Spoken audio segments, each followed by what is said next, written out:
আওয়ামী লীগের ইতিহাসটা দেখেন যে একটা অভিশপ্ত দলের ইতিহাস। তার জন্মের দিনটা দেখেন 1949 সালের 23শে জুন। 23শে জুন হচ্ছে আমাদের ইতিহাসের পলাশী দিবস। 1757 সালের 23শে জুন আম্র কাননের যুদ্ধে মীর জাফর, জগৎ শেঠ, উমি চাঁদা, রায়দুল্লভদের বেইমানির কারণে আমরা আমাদের স্বাধীনতা হারায় ফেলছি। ঠিক সেই রকম একটা অভিশপ্ত দিনে আওয়ামী লীগ জন্ম নিয়েছে।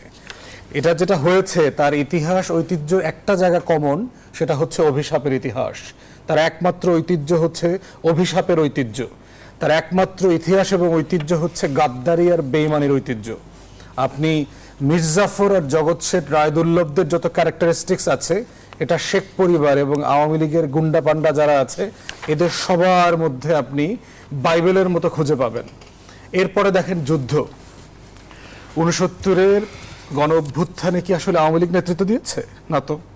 কিন্তু আপনি পাঠ্যপুস্তক পড়েন, যে কোনো জায়গাতে পড়েন, ছাত্র সমাজ নেতৃত্ব দিয়েছে। ডাকসু, রাকসু, চাকসু যারা ছিল। ছাত্রলীগ আর ডাকসু এক জিনিস না, ছাত্র দল অথবা রাকসু এক জিনিস না। বাবুল ভাই ছাত্রনেতা ছিলেন, উনি এটা জানেন খুব ভালোভাবেই যে ছাত্র সংসদের নির্বাচিত নেতা আর ছাত্র সংগঠনের নেতা এক জিনিস না, সমন্বিত নেতৃত্ব। 69-এর গণ অভ্যুত্থান আওয়ামী লীগ নেতৃত্ব দেয়নি। 70-এর নির্বাচনে দেখেন সবচেয়ে বড় রাজনৈতিক দল ছিল তখন নির্বাচিত হবার মতো মাওলানা ভাসানীর ন্যাপ, মুসলিম লীগ, নিজাম ইসলাম। সেই দলগুলোর সাথে সে মাওলানা ভাসানীর সাথে কাইন্ড অফ এ নেগোসিয়েশন করে এরপরে সে নির্বাচন করেছে। 25শে মার্চ দেখেন 71 সালে যখন ঢাকাতে ক্র্যাকডাউন হচ্ছে সারা দেশে, তাজউদ্দিন আহমেদ একটা রেকর্ডার নিয়ে কাগজ কলম নিয়ে তার বাসায় গেছে, বলছে মুজিব ভাই আমাদের কদিন পরে পালাইতে হবে, কিছুক্ষণ পরে পুলিশ আমাদের বাসায় বাসায় গিয়ে ক্র্যাকডাউন করবে। এখন আপনি একটা স্বাধীনতার ঘোষণা রেকর্ড করে দেন যেন আমরা সারা দেশবাসীর মানুষকে এটা শুনাইতে পারি, আপনি কাগজ কলমে লিখে দেন প্রয়োজনে।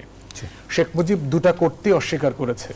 তাজউদ্দিনকে বলেছে যে ক্র্যাকডাউনের প্রতিবাদে আমি 27 তারিখ দেশব্যাপী হরতাল দিয়েছি, তুই বাসায় যা, নাকে তেল দিয়ে ঘুমা। এই হচ্ছে শেখ মুজিব, আওয়ামী লীগ 1971 সালের 25শে মার্চ।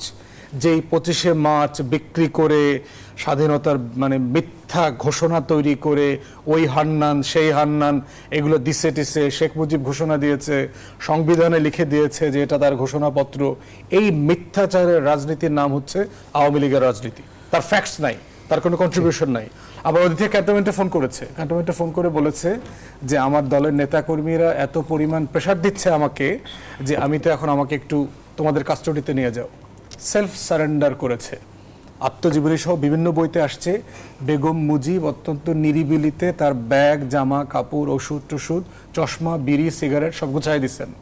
একটা সেনাবাহিনীর গাড়ি আসছে, লোক আসছে, ওনার ব্যাগটা ওনাকে টেনে নিয়ে গার্ড অফ অনার দিয়ে ওনাকে গাড়িতে করে নিয়ে গেছেন। গ্রেফতার না। গ্রেফতারের কোনো ছবি আছে দেখেছি আমরা কোনোদিন? কোনো গ্রেফতারের ছবি দেখি নাই। পুরো 9 মাস শেখ পরিবারের প্রত্যেকটা সদস্য পাকিস্তানি সেনাবাহিনীর কাস্টাডিতে ছিল। 1,500 টাকা না 1,600 টাকা তাদের মাসে বেতন ছিল। প্রত্যেক মাসের বেতন শেখ পরিবারকে দিয়ে আসা হইতো। শেখ হাসিনার ছেলে জয়ের জন্ম হয়েছে মিলিটারি ক্যান্টনমেন্ট হাসপাতালে, তাকে গাড়িতে করে নিয়ে যাওয়া হয়েছে। তাকে যে প্রোটোকল দেওয়া হয়েছে লাইক সে এলাকার প্রধানমন্ত্রী।